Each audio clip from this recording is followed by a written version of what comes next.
Welcome to Are You Chemistry GCSE Ready? This playlist takes you through loads of example questions and guided solutions for every single topic in your chemistry GCSE. So it's a perfect way for you to test your chemistry knowledge.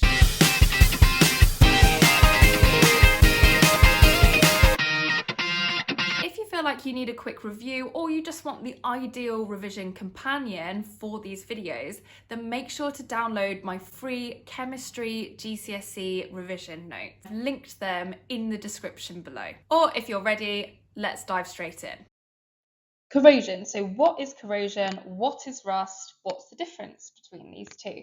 So corrosion is oxidation of a metal in the presence of water and oxygen. And rust is corrosion which is just very specific to iron, hydrated iron 3 oxide. Okay, so see how that iron has reacted with water and oxygen to become a metal oxide, to become oxidized.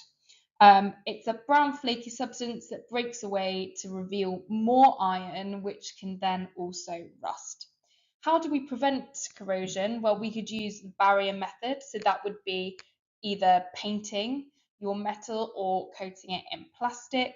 You could use oil or greasing as a barrier, or you can use electroplating, which is using electrolysis to then add another layer of an unreactive metal to the metal that you're trying to prevent from corroding. You can also use the sacrificial method, which is where you galvanize a metal by spraying on a layer of a more reactive metal that will corrode first. So, for example, onto iron, you might galvanize it with zinc, and then the zinc will actually oxidize before the iron that you've galvanized. And even if you then get a scratch on that piece of iron and therefore the iron is showing through the zinc, the surrounding zinc will still oxidize before that iron underneath it. So that can be really useful. What's an alloy and what's the main benefit of using alloys? So remember, an alloy is a metal which is mixed with at least one other element. And the benefit of doing that is you can make them harder or stronger than pure metals. So the reason for that is your different elements have different sized ions or atoms, which means that when you take a different element and mix it into a different metal, it's going to disrupt those layers in your lattice. And so the rows of those ions and atoms are no longer able to slide over each other as easily as they were before. That is what makes it harder or stronger. So an alloy's use is linked to those properties of it being hard or strong. So does it need to be hard? Does it need to be strong? Does it need to be lightweight? Does it need to be resistant to corrosion? And then you can choose an alloy depending on that list. And you should be able to use the notes to learn which alloys are particularly good for which of these properties. And then whatever use they give you, that's your first thought. What property do I need for this particular use?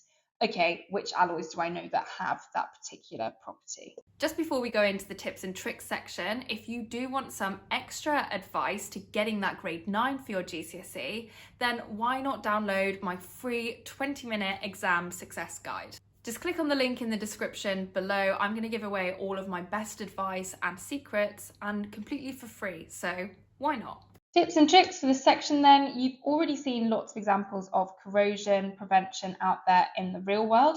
So when a question is asking you how you're going to prevent corrosion, this is how you could maybe help you to remember it. You know that bike frames, for example, are painted as some kind of barrier method, or you know about oiling a bike chain to stop it from corroding as well. So you can remember those just by thinking about what you've actually seen out there in the real world.